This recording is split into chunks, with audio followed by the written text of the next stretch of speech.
पिता पुत्र पवित्र आत्मा के नाम पे आमीन आमीन आमीन आमीन।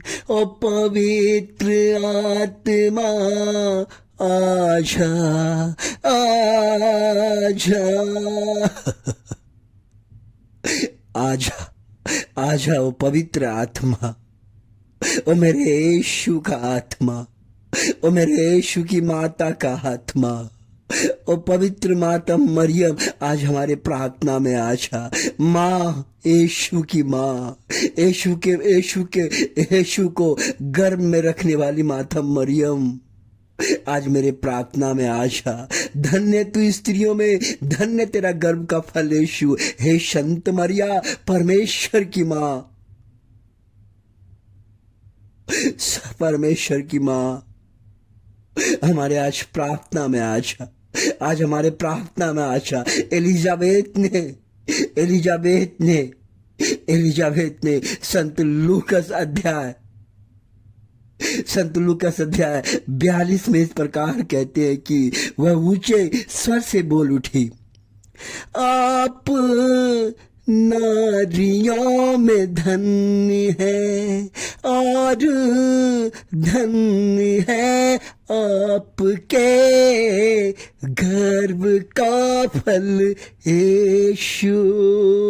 एलिजाबेथ ने कहा, आप नारी में, पूरा विश्व में जितना नारी है उस नारी में आप धन्य है। माता मरियम को पूरे विश्व में और स्वर्ग में सभी नारियों में श्रेष्ठ के रूप में रखा गया है। और उसके बाद मुझे वह सौभाग्य कैसे प्राप्त हुआ कि मेरे प्रभु की माता मेरे पास चली आई है।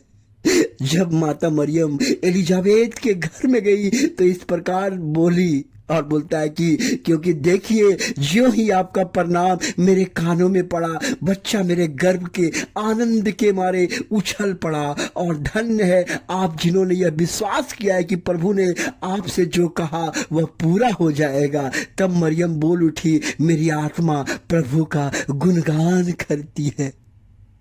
माता मरियम परमेश्वर की कार्यों को, परमेश्वर जो उसने एक पवित्र आत्मा का गर्भ दिया है, वो माता मरियम बोलने लगी, मेरा आत्मा, मेरा मन प्रभु यीशु को नहीं, प्रभु को धन्यवाद करना चाहता, क्योंकि उसने मुझे चुना है सभी नारियों के लिए, सभी मर्दों को आशीर्वाद देने के लिए जो वो चुना है। मैं उसके लिए आपको धन्यवाद करता हूं, स्तुति करता हूं।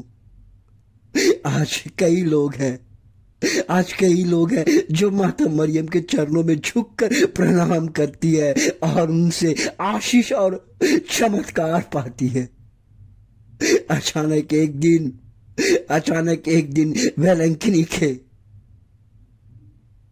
शहर में जब वहां पे माता मरियम का स्थापना नहीं हुआ था, एक पुर्तगाली नाविक अपना व्यापार करने के लिए, जैसे आप जाते हैं व्यापार करने के लिए, धंधा करने के लिए, बिजनेस करने के लिए, आप कहां क्या क्या कर रहे हैं आपको लेकिन नहीं मालूम चलता है। करते चलते हैं, अरे कौन भगवान को पूछेगा। लेकिन पुर्तगाली नाविक के साथ क्या हुआ, अचानक तूफान आ गया, उसका नाव डूबने लगा, घबरा गया, रोने लगा। अरे जब आपका नाव डूबेगा, जब आपका परिवार डूबेगा, जब आपको बीमारी लगेगा तो आप क्या करेंगे? कोई दरवाजा काम नहीं करेगा, आपका दिमाग खराब हो जाएगा, आपको सब तरफ दरवाजा बंद नजर आएगा। लेकिन पुर्तगाली नाविक तो बिजनेस करने जा रहा था, वो सोचा मैं अमीर बनूंगा, मैं व्यापार करूंगा, भारत के साथ में पैसा कमाऊंगा। लेकिन अचानक उसका जीवन ही बर्बाद की ओर चलने लगा। लेकिन सब आदमी डर गया, घबरा गया, रोने लगा। लेकिन अचानक उस पुर्तगाली के नाव में माता मरियम का तस्वीर था, फोटो था। लोग बोला नहीं बोलते, इंसान का दिमाग है, जब अपना दिमाग फेल हो जाता है तलाश में, घुटने टेक के प्रार्थना करता है और कहता है भगवान अब बचाइए। क्योंकि जब डॉक्टर भी कहता है कि डॉक्टर बोलता है अब ये इसको भगवान ही बचा सकता है, हम लोग कुछ नहीं कर सकते, हम लोग जितना करने का था हमने किया लेकिन कुछ नहीं हुआ। लेकिन वो लोग क्या किया, हिम्मत हार गया, रोने लगा, बोला अब तो जीवन बर्बाद ही हो जाएगा। सोचिए अगर आपका जीवन बर्बाद होगा तो क्या करेंगे, आपका फैसला क्या है, आप क्या करेंगे?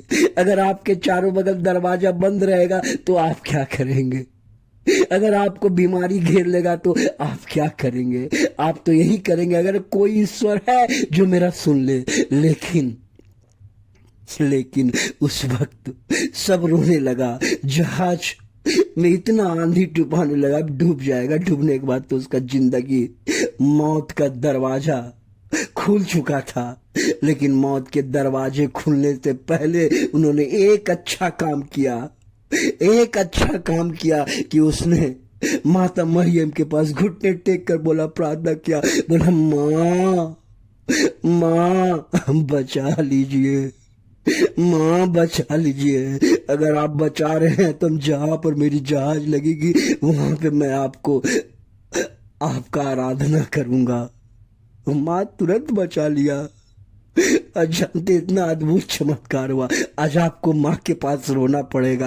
अगर माँ के पास रोएंगे, माँ चमत्कार देता है। जब अपना बच्चा रोता है तो माँ सब कुछ दे देता है, नौछावर कर देता है। माँ का प्रेम, संसार में ऐसा प्रेम नहीं है। हमें माँ के पास कहने की आवश्यकता है। हालेलुया हालेलुया, आमीन आमीन आमीन।